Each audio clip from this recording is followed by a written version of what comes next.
Assalamualaikum warahmatullahi wabarakatuh. Shalom, kami mahasiswa dari Universitas Muhammadiyah Sorong, Fakultas Ekonomi, Program Studi Manajemen, Kelompok 5 Manajemen Keuangan, ingin memaparkan materi terkait manajemen surat berharga. Sebelumnya kami akan memperkenalkan diri. Saya Ikhlas Sabiali. Saya Rabiatul Mardia. Saya Isa Listia. Saya Maria Stefania Andini. Saya Isna Safitri Soleman. Saya Nur Cahyani Fitriana Takbir. Saya Silvanus More. Saya Hilda Erlangamudi.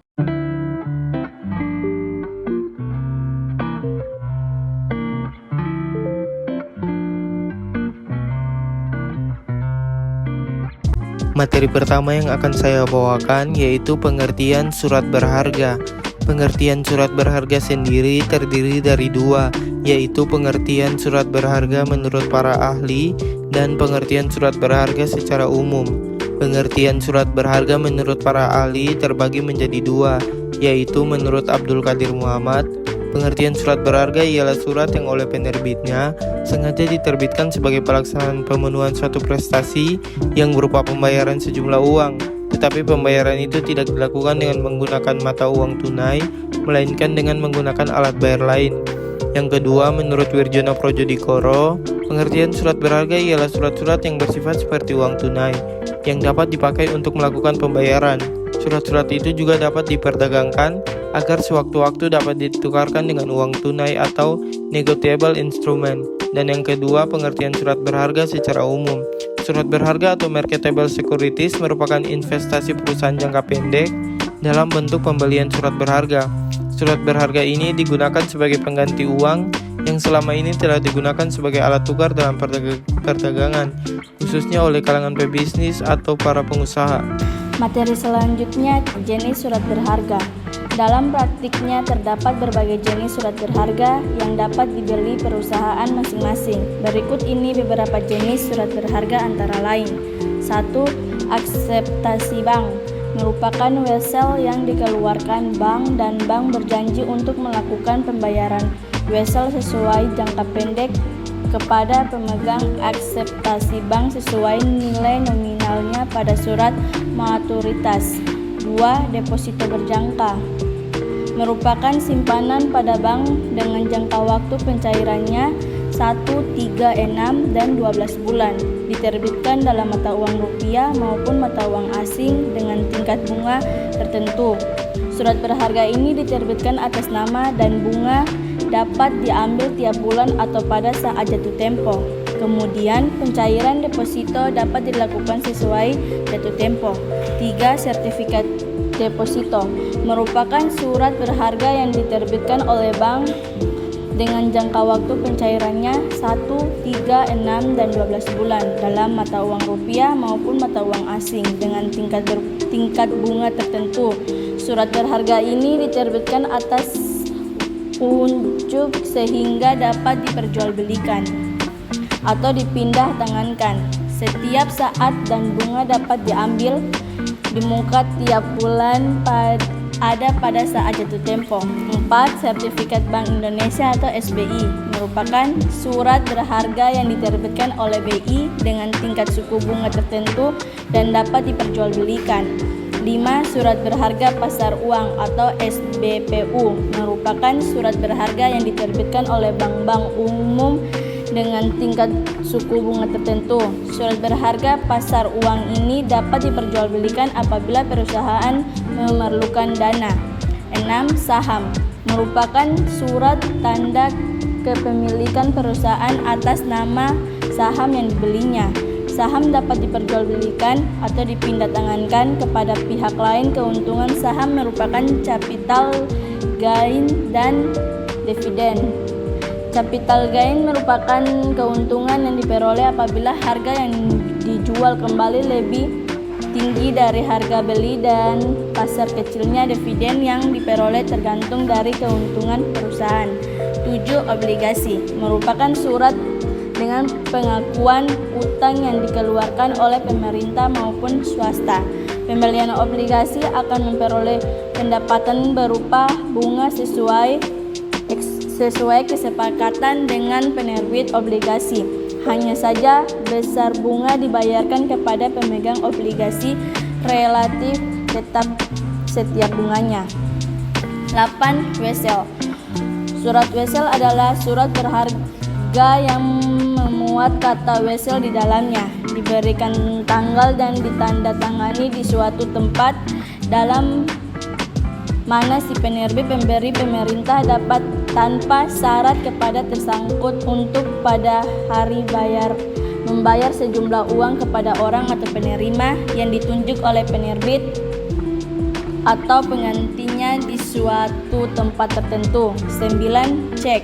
Cek adalah surat berharga yang memuat kata cek atau cek dalam mana penerbitannya memerintahkan kepada bank tertentu untuk membayar sejumlah uang kepada orang yang namanya disebut dalam cek, penggantinya pembawaannya pada saat ditunjukkan. Selanjutnya bentuk-bentuk surat berharga lainnya yang terbagi menjadi 4. Yang pertama charter partai, yang kedua konosemen, yang ketiga delivery order, yang keempat surat saham. Nah, yang pertama tuh charter partai, membuat kata charter party yang membuktikan adanya perjanjian pencharteran kapal dalam nama si penandatangan, mengingatkan diri untuk menyerahkan sebagian atau seluruh ruangan kapal untuk dioperasikan sesuai dengan perjanjian.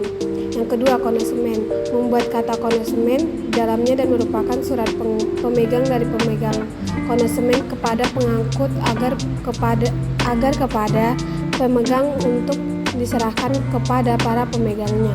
Ketiga delivery order, yaitu mencantumkan kata delivery order di dalamnya dan merupakan surat perintah dari pemegang delivery order diserahkan barang-barang sebagai yang disebut yang diambil dari kata konosemen.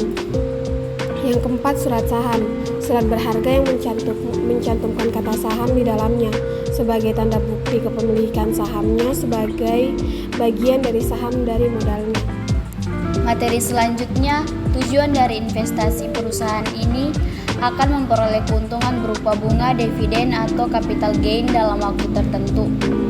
Kemudian, surat berharga ini dapat diperjualbelikan atau dicairkan pada saat perusahaan membutuhkan dana segera. Contoh surat berharga adalah sertifikat deposito, surat berharga pasar uang atau obligasi. Dalam strategi perusahaan, pembelian surat berharga yang sering kita sebut penyertaan adalah untuk menguasai kepemilikan suatu perusahaan tertentu, khusus untuk pembelian saham, terutama untuk tujuan jangka panjang. Artinya dengan menguasai saham lewat pembelian di pasar modal, maka apabila jumlah saham dibeli bertambah, banyak akan meningkatkan porsi kepemilikan perusahaan tersebut. Pada akhirnya, apabila saham dikuasai sudah mayoritas, maka pengendalian dan keputusan kebijakan perusahaan pun dapat diambil alih. Strategi lainnya adalah untuk mengakuisisi perusahaan yang sahamnya kita beli. Artinya, apabila perusahaan yang sahamnya kita beli mengalami masalah keuangan, maka sebagai salah satu pemegang saham yang cukup besar, mengakuisisi perusahaan tersebut. Investasi dalam surat berharga harus memiliki seleksi dengan berbagai pertimbangan sehingga menguntungkan sesuai dengan tujuan perusahaan. Berikut ini beberapa variabel yang dipertimbangkan dalam pemilihan surat berharga, yaitu yang pertama keamanan, yang kedua harga atau daya jual, yang ketiga hasil atau keuntungan, yang keempat waktu jatuh tempo, dan yang kelima penguasaan. Materi selanjutnya, pengelolaan dan fungsi surat berharga.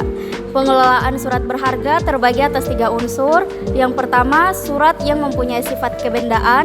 Yang kedua, surat-surat tanda keanggotaan. Yang ketiga, surat tagih hutang. Fungsi pokok surat berharga adalah sebagai alat pembayaran yang kedudukannya mengganti uang. Selain itu, surat berharga juga mempunyai 5 fungsi. Yang pertama, sebagai bukti surat hak tagih. Yang kedua, alat memindahkan hak tagih. Ketiga, alat pembayaran. Keempat, pembawa hak. Kelima, sebagai alat memindahkan hak tagih atau diperjualbelikan dengan mudah dan sederhana. Materi selanjutnya, unsur-unsur surat berharga. Surat bukti tuntutan utang. Surat adalah akta, sedangkan akta Surat yang ditandatangani sengaja dibuat untuk dipergunakan sebagai alat bukti. Jadi, akta itu merupakan tanda bukti adanya perikatan atau utang. Dari penandatangan, utang adalah perikatan yang harus ditunaikan oleh penandatangan akta atau debitur. Dan pemegang akta atau kreditur itu mempunyai hak menuntut kepada orang yang menandatangani akta itu. Tuntutan dapat berwujud uang atau cek, berwujud benda atau konsumen atau bill of lading, dan dapat berwujud tuntutan charter party. Pembawa hak adalah hak untuk menuntut sesuatu kepada debitur surat berharga, yang berarti hak itu melekat pada akta surat berharga. Jika akta hilang, maka haknya pun hilang. Contohnya, uang kertas bank hilang, maka tidak dapat minta uang kertas baru dari BI. Mudah dijual belikan. Tujuan penerbitan surat berharga ini sebagai pemenuhan prestasi berupa pembayaran sejumlah uang. Terdapat dua cara penerbitan surat berharga, yaitu yang pertama, penerbitan secara langsung kepada investor jangka panjang seperti lembaga keuangan. Penerbitan langsung ini biasanya dilakukan oleh lembaga keuangan yang memiliki kebutuhan tetap atas pinjaman dalam jumlah besar, yang memilih melakukan penerbitan langsung yang lebih ekonomis dibandingkan menggunakan pialang investasi. Yang kedua, penerbitan secara tidak langsung, yaitu dijual kepada pialang, dan pialang tersebutlah yang memperdagangkannya di pasar uang.